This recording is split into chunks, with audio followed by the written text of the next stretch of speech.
భారతావని ఉసురు తీస్తున్నదెవరు? దేశంలో ఇప్పుడు జరుగుతున్న మొత్తం గందరగోళానికి మూల కారణం ఏమిటి? కొంతమంది చెప్తున్నట్లు ఇది దేశానికి ఉపయోగపడుతుందా లేక ఆర్థిక వ్యవస్థని అతలాకుతలం చేస్తుందా? ఒక్కసారి నిజాయితీగా ఈ విషయాల్ని పరిశీలించండి. మోడీ నిజాయితీగా చేస్తే మంచి ఫలితం రావచ్చు. కానీ నిజాయితీగా చేస్తున్నాడా లేదా అనేదే అసలు విషయం. సమాజంలో ఒక పెద్ద మార్పు తలపెట్టినప్పుడు దానిని సమాజంలో ఉన్న పెద్ద మనుషులతో మొదలు పెట్టాలి. అప్పుడే సామాన్య ప్రజలు కూడా హర్షించి దానినే అనుసరిస్తారు. కానీ ఇప్పుడు జరుగుతున్న తంతు అంతా సామాన్య ప్రజల నుంచి మొదలుపెట్టి పెద్దల్ని వదిలేశారు. ఆర్బీఐ గవర్నర్గా రఘురాం రాజన్ పోయి ఉర్జిత్ పటేల్ వచ్చాడు. దేశం మొత్తం మీద ఎవరెవరు బ్యాంకుల వద్ద నుండి ఎంత మొత్తం తీసుకొని తిరిగి చెల్లించటం లేదో తెలుసా? ఇప్పుడు మేము చెప్పబోయే డీటెయిల్స్ ఆర్బీఐ మాజీ గవర్నర్ రఘురాం రాజన్ విడుదల చేశారు. ముఖేష్ అంబానీ 1,87,070 కోట్లు, అనిల్ అంబానీ 1,24,956 కోట్లు, రూలియా బ్రదర్స్ 1,01,461 కోట్లు, అనిల్ అగర్వాల్ 1,03,340 కోట్లు, గౌతమ్ అదానీ 96,031 కోట్లు, సైరస్ మిస్త్రీ 80,701 కోట్లు, మనోజ్ గౌర్ 75,163 కోట్లు, సజ్జన్ జిందాల్ 58,171 కోట్లు, ల్యాంకో మధు 47,102 కోట్లు, జిఎం రావ్ 47,976 కోట్లు, విఎన్ దూప్ 45,400 కోట్లు, జీవికే రెడ్డి 33,933 కోట్లు. వీళ్లతో పాటుగా ఇంకా మరికొందరున్నారు. వారిలో Sahara group, Vijay Mallya, Shri Renuka sugars, Naveen Jindal, DLF properties, అంతేకాకుండా 5,000 కోట్లు అంతకన్నా తక్కువ చాలా మంది ఉన్నారు. మొత్తం కలుపుకొని 28 లక్షల కోట్లు మొండి బకాయిలు. వీళ్ళందరూ అప్పులు తిరిగి చెల్లించాలని, లేని ఎడల ఆస్తులు వేలం వేస్తామని అందరికీ ఈ సంవత్సరం జనవరిలో ఆర్బీఐ గవర్నర్ రఘురాం రాజన్ నోటీసులు ఇచ్చారు. ఆ తర్వాత వీళ్ళందరికీ మోడీ మిత్రుడు కావడంతో ఎవ్వరూ రాజన్ ఆదేశాలు లెక్క చేయలేదు. దీనితో అనుకున్నట్లుగానే రాజన్ వీళ్ళ ఆస్తులన్నీ మదింపు చేసి వేలానికి నిజంగానే సన్నాహాలు చేశాడు. రాజన్ అనుకున్నది అనుకున్నట్లు జరిగితే మొన్న జూలైలో వేలం పాటలు మొదలై ఉండాలి. ఆ సమయంలోనే ఈ పెద్ద వ్యాపారస్తులందరూ ఆర్బీఐ గవర్నర్ రాజన్ సాగనంపి రిలయన్స్ లో ఉద్యోగం చేసిన ఉర్జిత్ పటేల్ ని ఆర్బీఐ గవర్నర్ గా చేశారు. వాళ్ళు తీసుకున్న అప్పు ఎంత, వాళ్ళు అసలు ఆస్తి ఎంతో తెలిసిపోతుంది.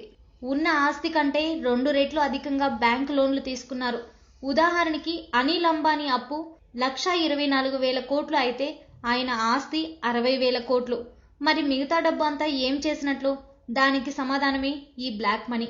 ఎక్కడా లెక్కలకి దొరకకుండా సర్దుబాటు చేసుకున్నారు. అందరూ ఇలానే దొంగ లెక్కలు వేసి అప్పులు చూపెట్టి ఉన్న డబ్బుని బ్లాక్ మనీగా డాలర్లోకి మార్చి స్విస్ బ్యాంకుల్లో దాచారు. బడా వ్యాపారస్తులకి మోడీ చేసిన రుణమాఫీ, పోయిన సంవత్సరం పెద్ద పెద్ద వ్యాపారస్తులకి మోడీ చేసిన రుణమాఫీ ఎంతో తెలుసా? 1,14,000 కోట్లు. ఇది స్వయంగా ఆర్టీఐ పిటిషన్కి కేంద్ర ప్రభుత్వం ఇచ్చిన సమాధానం. ఎవరెవరికి రుణమాఫీ చేశామో పేర్లు మాత్రం చెప్పం. కాకపోతే మొత్తం 1,14,000 కోట్లు చేశాము అని స్వయంగా కేంద్ర ప్రభుత్వమే ఇచ్చిన సమాధానం. ఇప్పుడు దీని గురించి వివరాలు కూడా చూడండి. Liberalised remittance scheme LRS. కేంద్ర ప్రభుత్వం ఈ ఎల్ఆర్ఎస్ స్కీమ్ని 2004లో ప్రవేశపెట్టింది. దీని ముఖ్య ఉద్దేశం విదేశాలకి పోయే భారతీయులు రూపాయలని డాలర్లోకి మార్చుకొని అక్కడ అవసరాల కోసం డాలర్ని వాడుకోవడం. మొదట $25,000 లిమిట్ అన్నారు. ఆ తర్వాత 50,000కి, 75,000కి, $125,000 పెంచారు. బీజేపీ ప్రతిపక్షంలో ఉన్నప్పుడు ఈ స్కీమ్ని రద్దు చేయాలని, దీనివల్లనే మన డబ్బు బ్లాక్ మనీ రూపంలో విదేశాలకు తరలిపోతుందని నానా గొడవ చేశారు. తీరా అధికారంలోకి వచ్చాక ఏ స్కీమ్ అయితే రద్దు చేయాలన్నారో దాన్నే 2 రెట్లు అధికంగా పెంచి, అనగా ఒక్కరికి $2,50,000 లిమిట్ పెంచారు. అంతేకాకుండా ఇంత మొత్తం మైనారిటీ తీరని చిన్నపిల్లలు కూడా తీసుకెళ్లొచ్చని సడలించారు. అనగా 2 పిల్లలు ఉన్న ఒక కుటుంబం 4 కలిసి అమెరికా పోతే 7 కోట్ల రూపాయలు డాలర్లలోకి మార్చుకొని తీసుకువెళ్లొచ్చు. ఇలా సంవత్సరానికి ఎన్నిసార్లైనా ఎన్ని దేశాలకైనా తీసుకెళ్లొచ్చు. ఈ స్కీమ్ ని అడ్డం పెట్టుకుని విదేశాలకు తరలించిన మొత్తం గత 3 సంవత్సరాలలో 10,700 కోట్లు, అనగా $1.6 బిలియన్. 2014-15లో 4.6 బిలియన్ డాలర్లు, అనగా 30,800 కోట్లు. 2015-16లో $5 బిలియన్, అనగా 33,500 కోట్లు. 2016-17లో ప్రస్తుత ఆర్థిక సంవత్సరం ముగియటానికి ఇంకో 5 నెలలు ఉంది, ఏప్రిల్ నుండి మార్చి వరకు. ఈ ఆర్థిక సంవత్సరంలో కూడా అంతకు ముందు కంటే ఎక్కువే ఉంటుంది, కానీ తక్కువ ఎంత మాత్రం ఉండదు. కాబట్టి ఈ సంవత్సరానికి సుమారుగా 35,000 కోట్లు వేసుకుంటే మొత్తం ఎల్ఆర్ఎస్ పథకంలో దేశం దాటిపోయిన డబ్బు అక్షరాల గత 3 సంవత్సరాల్లోనే 1,10,000 కోట్లు. ఇది మొత్తం నల్లధనమే. అంతేకాదు, ఇంకో ఆశ్చర్యకరమైన విషయం ఏంటంటే 90% పైగా ఒక్క గుజరాత్ నుండే తరలిపోయింది. ఉపయోగించుకున్నది కూడా 90% మంది గుజరాతీలే. గుజరాత్లో దీనికోసం ప్రత్యేక కంపెనీలు కూడా ఉన్నాయి.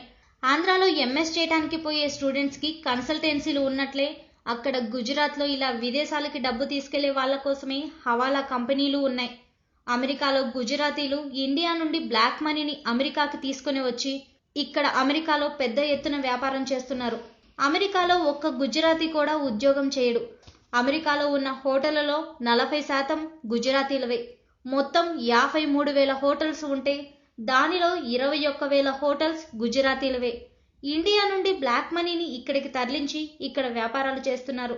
అమెరికాలో రాజకీయ పార్టీలకి చందాలు ఇచ్చేది భారతీయులలో ఒక్క గుజరాతీలే. భారతీయులు విదేశాలలో వ్యాపారం చేస్తున్నారు అంటే అది ఒక్క గుజరాతీలే, అది కూడా ఇండియా నుండి తెచ్చే బ్లాక్ మనీతో. ఆఖరిగా గుజరాతీలు దేశభక్తి గురించి ఇండియన్ ఆర్మీలో 121 క్యాడెట్స్తో హర్యానా అగ్రస్థానంలో, ఆ తర్వాత పంజాబ్ 2వ స్థానంలో ఉంది. ఆ తర్వాత మిగతా రాష్ట్రాలన్నీ ఉన్నాయి. దీనిలో గుజరాత్ స్థానం ఏమిటో తెలుసా? ఒకే ఒక్క క్యాడెట్తో ఆఖరి స్థానంలో ఉంది. దీని గురించి సునీతా సింగ్ చేసిన ఒక కామెంట్: నా జీవితం అంతా ఆర్మీలో పనిచేసి రిటైర్ అయ్యాను. నా సర్వీస్ మొత్తం కాలంలో ఒకరో ఇద్దరో గుజరాతీలు ఎదురుపడ్డారు అని చెప్పాడు. ఇది ఇండియన్ ఆర్మీలో గుజరాత్ పాత్ర. ఇలాంటి వ్యాపారస్తులకి భక్తులందరూ జిందాబాద్ కొడుతున్నారు. ఇదండి పెద్ద పెద్ద వ్యాపారస్తుల భాగవతం. బ్యాంకుల నుండి లక్షల కోట్ల డబ్బులు తీసుకోవడం, లెక్కలు చెప్పకుండా అప్పులు చూపెట్టడం, వాటిని నల్లధనంగా మార్చి విదేశాలకు తరలించడం, అక్కడ స్విస్ బ్యాంక్లో డాలర్ల రూపంలో దాచుకోవడం, మరికొంతమంది విదేశాలకు తరలించి అక్కడ లాభసాటి వ్యాపారాలు చేయడం, హవాలా ద్వారా అక్కడివి ఇక్కడికి, ఇక్కడివి అక్కడికి మార్చి ఎక్కడా ట్యాక్సులు కట్టకుండా తప్పించుకోవడం. ఇలాంటి వాళ్ళందరికీ దగ్గరుండి మరీ సహాయం చేస్తున్న మోడీ సామాన్యుల మీద మాత్రం యుద్ధం ప్రకటించాడు. ఇదండి గుజరాత్ వాళ్ళకి అండగా ఉంటున్న మోడీ, అమిత్ షా కథ. వాళ్ళ వెనుకున్న బడా వ్యాపారస్తుల కథ. నిజానికి నోట్ల రద్దు మంచి పని, కాకపోతే అది పైన చెప్పిన పెద్దలతో మొదలుపెట్టి ఆఖరికి సామాన్యుల వద్దకి రావాలి. అలా చేసినప్పుడు ప్రజలందరూ మోడీ నిజాయితీని అర్థం చేసుకుని సహకరించేవారు. ఆఖరిగా ఒక్క మాట, రిలయన్స్ జియోని ప్రారంభిస్తూ ముఖేష్ అంబానీ ఉచితంగా ఎలా ఇస్తున్నారా అని విలేకరులు అడిగితే ఆయన చెప్పిన మాటలు ఒకసారి గుర్తు చేసుకోండి. నష్టం కోసం వ్యాపారంలో ఎవరూ పెట్టుబడులు పెట్టరు, ముందు ముందు మీరే ఆశ్చర్యపోయే సంఘటనలు చూస్తారు. ఇది ఆయన అప్పట్లో ఇచ్చిన సమాధానం. ఇప్పుడు జరుగుతున్న పరిణామాలే ఆయన చెప్పిన ఆశ్చర్యకర సంఘటనలేమో. ఆర్బీఐ గవర్నర్గా ఇప్పుడు ఉన్నది ఒకప్పుడు ముఖేష్ అంబానీ దగ్గర పనిచేసిన ఉద్యోగి. ఇప్పుడు ఎన్ని నోట్లు ప్రింట్ చేస్తున్నారో, ఎన్ని బ్యాంకులకు తరలిస్తున్నారో, మరెన్ని రిలయన్స్ గోడౌన్స్కి తరలిస్తున్నారో ఆ దేవదేవుడికే తెలియాలి. ఏది ఏమైనా గుజరాత్ వ్యాపారస్తులు అందరూ కలిసి మళ్ళీ నమోని ఈ కొత్త నోట్లతో గెలిపించడం ఖాయమే. నమో నమో, ఈ దేశాన్ని దేవుడే కాపాడాలి. Like and subscribe Eagle Media Works.